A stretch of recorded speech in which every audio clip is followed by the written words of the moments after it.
It's a time capsule of information on stone tablets for us today to be able to decipher, break down, and understand, and that's what we're here to do now. When you look at these ancient languages like cuneiform, can you read that? Do you know how to read it? Yeah, a small amount of it, yeah.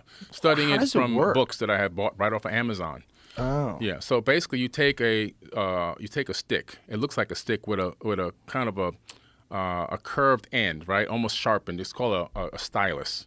And then just like a stylus for an iPad. Exactly, very similar, right? And then you take a piece of wet clay, and right before it's too wet or too dry, right in the middle stage, you then start wedging, making these incredible lines into the clay, and then from that you get this cuneiform text. So this text literally, some of the letters actually relate to complete ideas.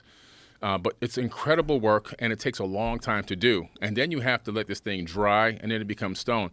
So, if people were supposed to be trying to worry about how they're going to get their next meal, shelter for the night, and all these kind of things, who has time to sit down and write these incredible works of art like the Epic of Gilgamesh, for example? Yeah. So I think they really were writing down, and also they were transcribing information that was given to them by these quote-unquote gods with a lowercase g.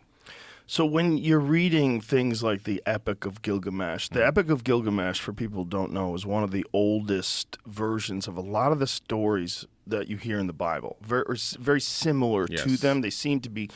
There always seems to be a great flood. There's a few heroes. There's angry gods. There's a bunch of stuff going on.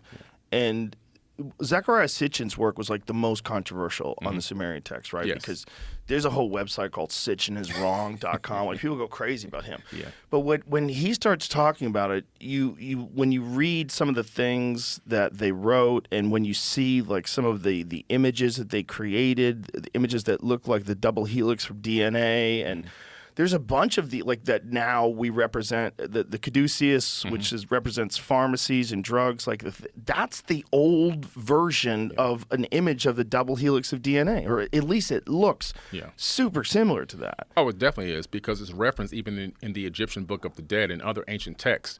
So there's no coincidences here.